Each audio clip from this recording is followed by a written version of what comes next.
Has everyone lost their minds? Why is the Chase Sapphire Reserve so popular again? Because if you compare it to when it was launched in 2016, the sign-up bonus has gone down 40% and the annual fee's gone up 22%. Despite this overall loss to you, everybody seems to be able to puzzle together enough value to keep this thing in their wallet. So how are they doing it? There are only 3 reasons to ever own the Chase Sapphire Reserve or any premium travel card for that matter. It has to be financially advantageous. It has to have travel perks that you'll actually use, and points need to be easy to accrue and simple to cash in. Looking at the top 3 benefits of the Chase Sapphire Reserve, right off the bat you get a $300 travel credit that's insanely easy to use and brings the effective annual fee down to $250. The lounge benefit's still in the top 3, even though Chase is getting rid of the Priority Pass restaurant credit starting July 1st.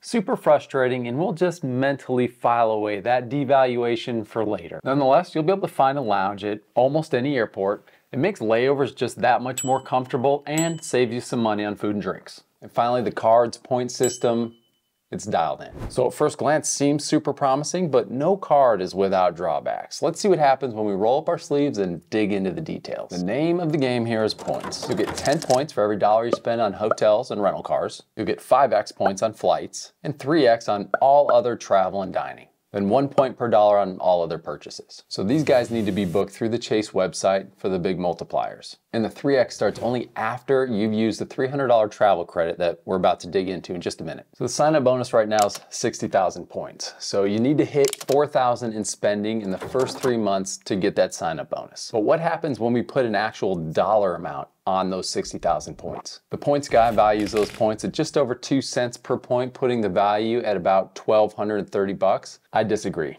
I mean, it's possible, but it's not realistic. You'll get 2 cents per point if you only use them to transfer to other travel partners and you're maxing out the value 100% of the time. I prefer to be reasonably conservative and a little more realistic. So I'm an 80% solution guy. If I can consistently get 80% of the value, I'm happy. So with that in mind, that brings the points value to the more realistic 1.64 cents per point. So we'll lock in that sign-up bonus at 984 bucks. By the way, when you redeem these points through the Chase travel portal, you get 1.5 cents per point, which is quite good compared to the other travel cards. Bear in mind, this is designed to be a travel card. So if you try to exchange your points for things other than travel, like gift cards or cash, the valuation plummets and can end up hovering just over half a cent per point. That said, keep your eye out for promotions. For the past 2 years in a row, only in the fall, for about 6 weeks, there's been a promotion with Apple where you can use your CSR points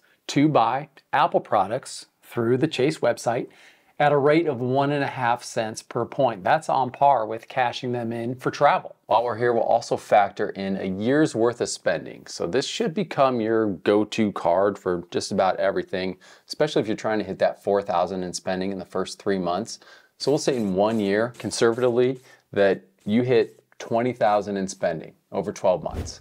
And moreover, we'll say that it's all in the extra category, right? You're only getting 1 point per dollar spent. Even then, the 20,000 points at 1.64 cents per point comes out to 328 bucks, which is pretty much the bare minimum. Moving on, the $300 travel credit was my favorite perk when I had this card. At the moment, I'm Team Capital One, Venture X. But the Chase Sapphire Reserve travel credit was truly just effortless to use. You can pay for just about any travel-related expense with the card and Chase deducts it from your statement. Whether it's Airbnb or Uber, I once rented those city bikes around town and it was covered. I mean, it's basically free money if you're into that kind of thing. Then there are the lounges. If Chase didn't eliminate the Priority Pass restaurant credit, I would have said its lounge type benefits are better than even the Amex Platinum. Nonetheless, the CSR lounges are still a cut above Venture X, but not quite as deluxe as the Amex Platinum options. The conservative lounge valuation that we use is the same one I use for the Venture X and Amex Platinum. We'll call the average cost of an airport meal 30 bucks. So you save 30 bucks by eating at the lounge rather than eating elsewhere in the terminal. And I won't even factor in the lounge entry fee that usually starts at about 50 and goes up from there. So you got 4 quarterly trips, and we'll even say that your home airport doesn't have a lounge. So you can only use a lounge on your return flight. And so we're gonna value that at 120 bucks for the whole year. So year one and just those benefits totals $1,732. Shave off that annual fee and you still net a touch over $1,180. That's no frills, bare bones valuation, even just for the occasional traveler. But what happens after year one? Like, is this card still worth having into a second year, paying an additional $550 without the sign-up bonus? Or should you bail at month 11 and jump onto a new card with a new sign-up bonus?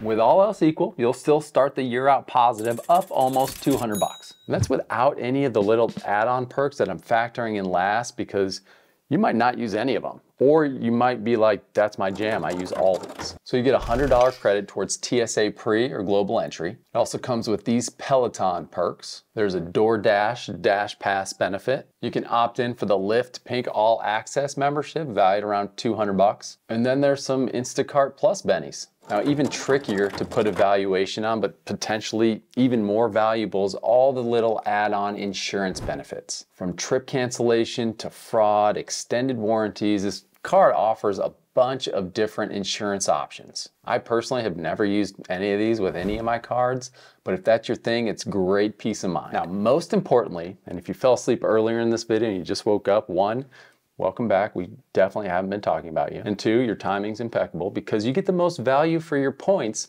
when you transfer them to travel partners through the Chase website. Chase has 11 airline and 3 hotel partners, and the point transfers 1-to-1. So next time you're planning a trip and want to use points, your first stop should be with the Chase website.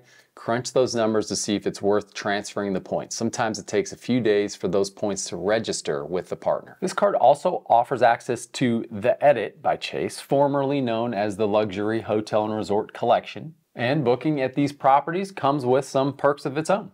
A daily breakfast for 2 saves money, and you can carve out additional savings with that $100 property credit for dinner. Then with a little luck that I found tends to go up, if you call ahead and chat up the front desk, tell them how excited you are to visit their property, you can get an upgrade. But what's the downside of the card? What's the catch here? One, you pay $550 per year for this card. If you want to add an authorized user, it's going to cost you another $75. At $75, it just rings of being nickel and dime. The authorized user will get a lot of the same benefits as the primary card holder, except the $300 travel credit. They won't get the TSA pre-global entry credit, and of course the sign-on bonus. And two, at the end of the day, to me, Chase Sapphire Reserve just kind of feels like the middle manager of luxury travel cards, especially after doing away with the Priority Pass restaurant credit. That rollbacks yet another devaluation in the card's benefits. So what do? I say you just go for it. Pay the extra $150 a year for the Amex Platinum and all of its great benefits, or dial it back $150. Get the Venture X card and still travel in comfort. Now, if you decided this card still just doesn't do it for you, check out one of these videos. These might be more your style. Or if you already have this card and have been using it, what are some of the underrated features that you love that most people miss out on? Drop a comment below, let folks know. Thanks for watching.